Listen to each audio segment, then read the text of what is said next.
Assalamualaikum warahmatullahi wabarakatuh.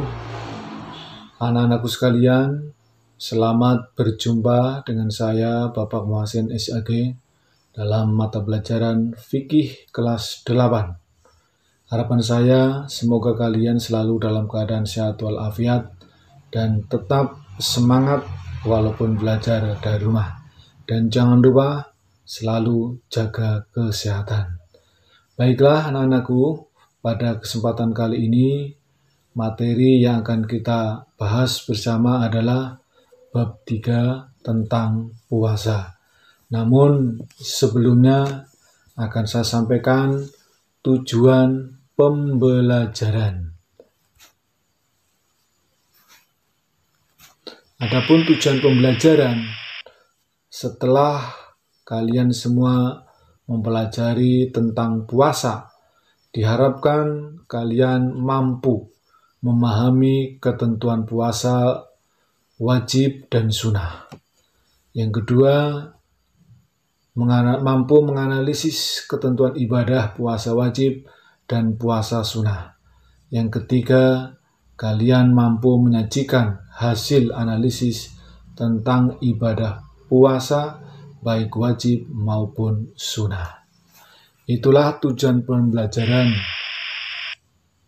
untuk bab puasa.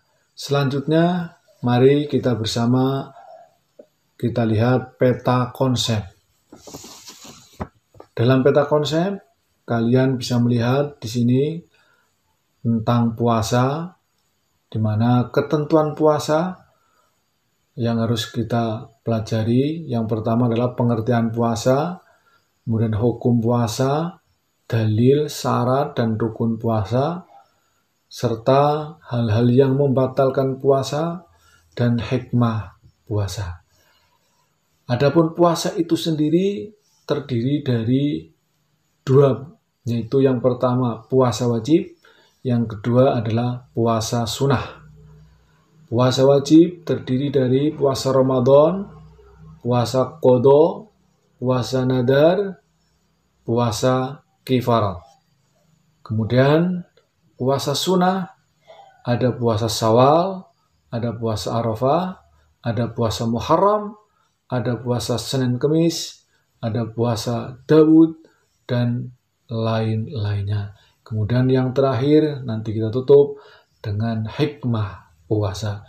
Itulah peta konsep materi yang akan kita bahas.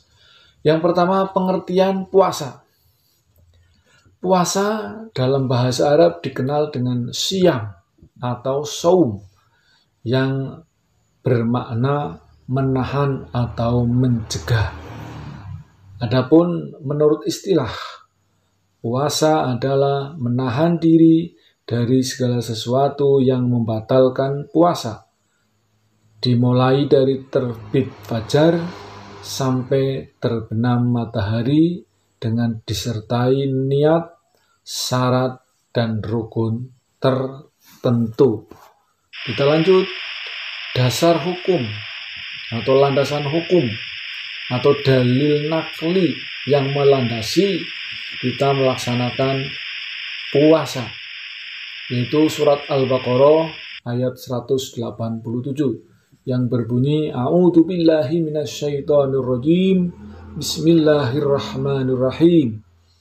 Wa kulu wasrabu hatta yatabayyana lakumul khaytul abyadu minal khaytul aswadi minal fajri thumma atimmus siyama ilal lail. Sekali lagi saya bacakan. Wa kulu wasrabu hatta yatabayyana lakumul khaytul abyadu minal khaytil aswadi minal fajri thumma atimmus siyama ilal lail. Artinya, makan dan minumlah hingga jelas bagimu perbedaan antara benang putih dan benang hitam, yaitu fajar. Kemudian sempurnakanlah puasa sampai datang malam. Itulah landasan hukum umat Islam melaksanakan puasa, yaitu surat Al-Baqarah ayat 187. Kemudian syarat puasa. Syarat puasa itu ada dua, yaitu syarat wajib dan syarat sah. Syarat sah. Adapun syarat wajib puasa yang pertama adalah Islam. Orang Islam wajib berpuasa. Sebaliknya, orang yang tidak beragama Islam atau non-Muslim maka tidak punya kewajiban untuk melaksanakan puasa. Yang kedua, balik. Orang dewasa. Ini wajib melakukan puasa. Kalau masih anak-anak atau balita, belum diwajibkan untuk melaksanakan puasa. Yang ketiga, berakal sehat. Artinya orang tersebut itu tidak gila, tidak pingsan, dalam keadaan sehat akal dan sehat jasmani serta rohani. Yang keempat, mampu. Maksudnya mampu adalah orang tersebut bisa atau kuat melaksanakan puasa, tidak ada halangan. Yang kelima, suci dari haid dan nifas. Ini khusus bagi wanita. Kemudian yang keenam, menetap atau mukim. Dia tinggal di suatu tempat, tidak dalam keadaan musafir. Baik, itu syarat wajib puasa. Kita lanjut. Syarat sah puasa. Yang pertama adalah Islam. Orang akan dikatakan sah melaksanakan puasa atau puasanya sah apabila orang tersebut agamanya adalah Islam. Yang kedua, mumayyiz, yaitu orang yang sudah bisa membedakan mana yang baik dan mana yang buruk. Syarat sah yang ketiga adalah suci dari haid dan nifas. Ini khusus untuk wanita atau perempuan. Yang keempat, berpuasa bukan pada hari-hari yang diharamkan. Selanjutnya adalah rukun puasa. Rukun puasa adalah sesuatu yang harus ada. Kalau tidak ada di antara satu, maka puasanya batal atau tidak sah. Oleh karena itu, rukun puasa harus dipenuhi.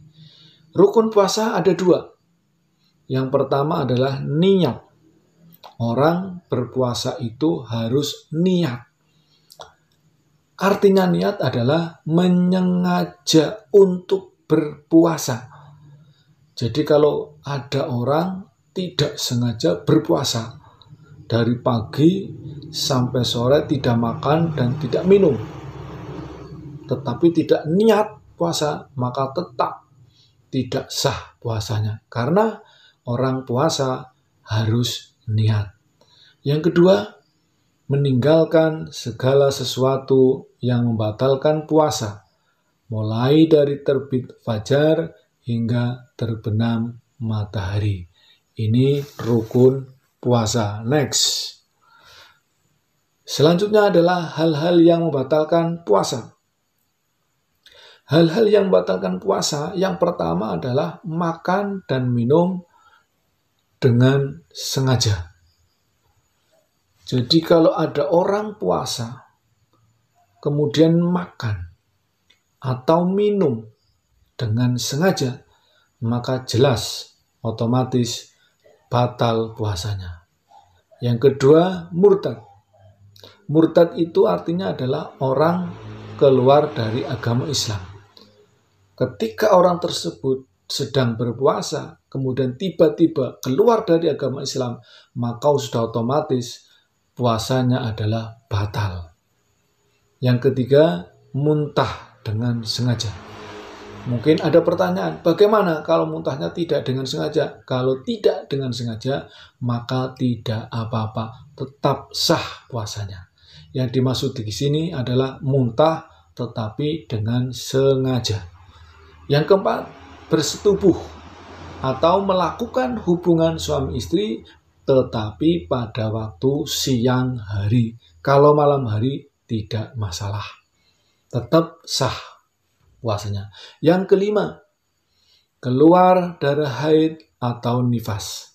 Ini khusus bagi ibu-ibu atau wanita. Yang keenam, keluar air mani yang disengaja. Ini biasanya laki-laki sok seperti itu. Kemudian ketujuh, merubah niat puasa. Jadi tiba-tiba karena sudah niat puasa, di tengah jalan niat tidak puasa atau niat yang selainnya. Ini bisa membatalkan puasa. Kemudian yang kedelapan, hilang akal. Karena mabuk, pingsan, atau karena gila. Inilah 8 hal yang membatalkan puasa, walaupun masih ada yang lainnya. Tapi yang penting ini adalah 8. Kita lanjut, macam-macam puasa. Macam-macam puasa ada 4. Yang pertama adalah puasa wajib. Puasa wajib adalah puasa yang apabila dilaksanakan oleh seseorang, maka seseorang itu akan mendapatkan pahala. Tetapi apabila ditinggalkan, maka orang tersebut berdosa. Contohnya adalah puasa Ramadan, puasa nadar, puasa kifarat. Ini puasa yang tidak boleh ditinggalkan karena hukumnya wajib. Sehingga kalau ditinggalkan, orang tersebut berdosa. Yang kedua, puasa sunnah. Yang dimaksud puasa sunnah adalah puasa yang apabila dikerjakan, maka orang tersebut mendapatkan pahala. Tetapi sebaliknya, jika ditinggalkan, maka seseorang itu tidak mendapatkan dosa atau tidak apa-apa. Contohnya seperti orang melaksanakan puasa Arafah, puasa Nabi Daud, puasa Senin Kemis, dan lain sebagainya. Kemudian yang ketiga, puasa makruh. Puasa makruh adalah puasa yang lebih baik kita tinggalkan, tidak usah dilaksanakan. Contohnya, misalnya, kita puasa hari Jumat tersendiri, atau kita puasa hari Sabtu tersendiri, atau kita puasa sepanjang tahun tanpa berhenti. Itu makruh, lebih baik ditinggalkan. Kemudian yang keempat adalah puasa haram. Puasa haram ini kebalikan dari puasa wajib, yaitu apabila seseorang melaksanakan puasa haram, maka dia mendapatkan dosa. Tetapi kalau puasa haram ini ditinggalkan, dia insya Allah berpahala. Kemudian selanjutnya adalah hikmah puasa.